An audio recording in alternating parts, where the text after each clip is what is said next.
Morning, Brian. Oh my God. Oh, there you are, light. Now I see you. Yeah, good morning. How Thank are you. you?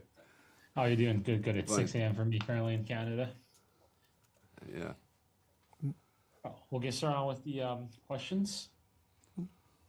The character of Helm Hammerhell, who voiced by you, is the most memorable character in the film.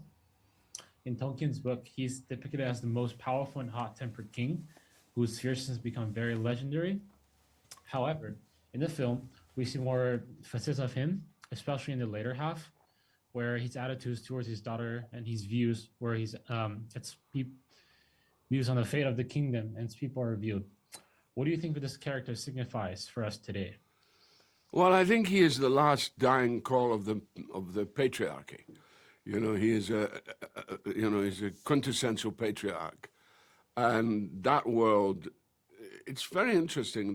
It's a very allegorical film, actually, because it really tells us very much about our own time and the rise of Hera and the rise of the matriarchy, the rise of the female influence, which has kind of so long been, and we're finding it all the time, especially in America with the fight for women's rights. Mhm. And I think it's very apposite that this film appears at this time because that's the allegorical nature of it. And Helm is he's a man of the past.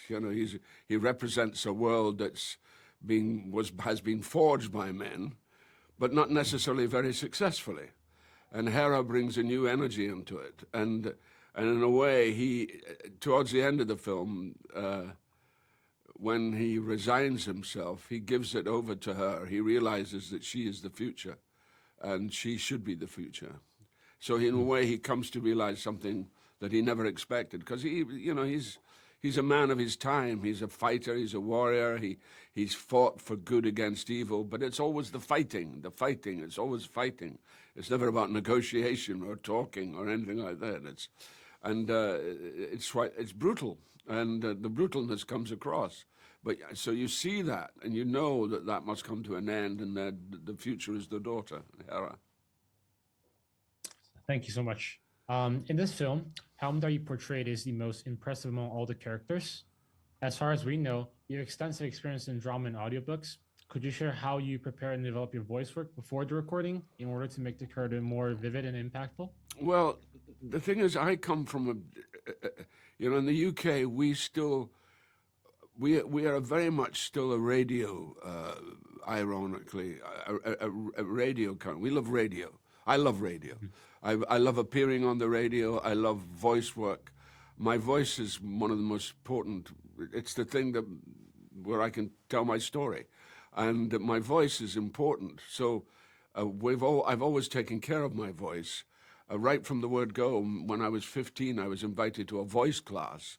This was even before I went to drama school, and it happened to be with one of the foremost voice teachers of the world, a woman called Krista, a fellow Scots. I'm Scottish, and she's Scottish as well, and she was called Kristen Linklater, and her voice work was tremendous. And I've always carried Kristen's,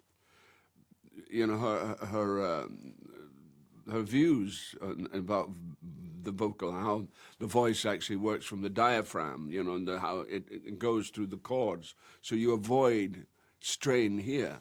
So that I've been blessed with that voice, but it's also a voice I've worked on for well over 60 years, so I'm kind of used to what I'm doing, and because if you played King Lear and you played Titus Andronicus and many of the Shakespeare roles that I've played, Macbeth, you learn how to speak.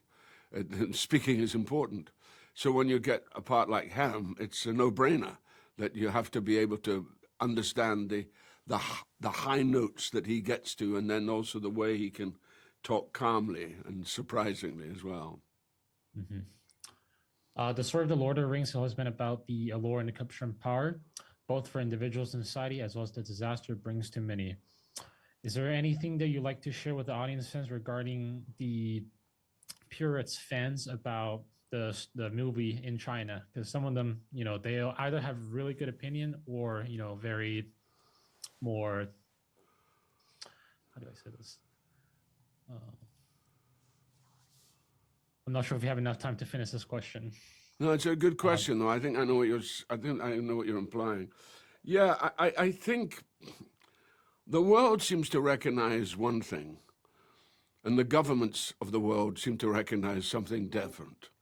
And that's very evident, you know. And again, the allegory of Rohirrim is very much that allegory, you know, that the whole brutalized world doesn't work anymore.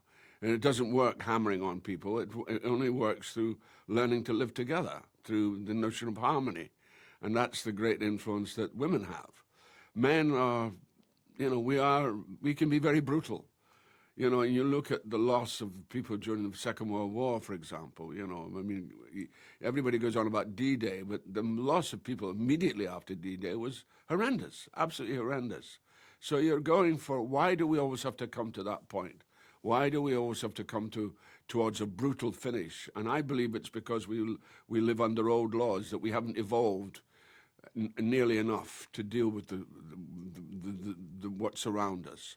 And because the world is, you know, we should learn lessons. We never seem to learn the lessons. You know, we learned through Hitler, and now we've got Putin. You know, we should really learn the lessons. Thank you so much for your time today, Brian. Have a good day. You're welcome. Take care.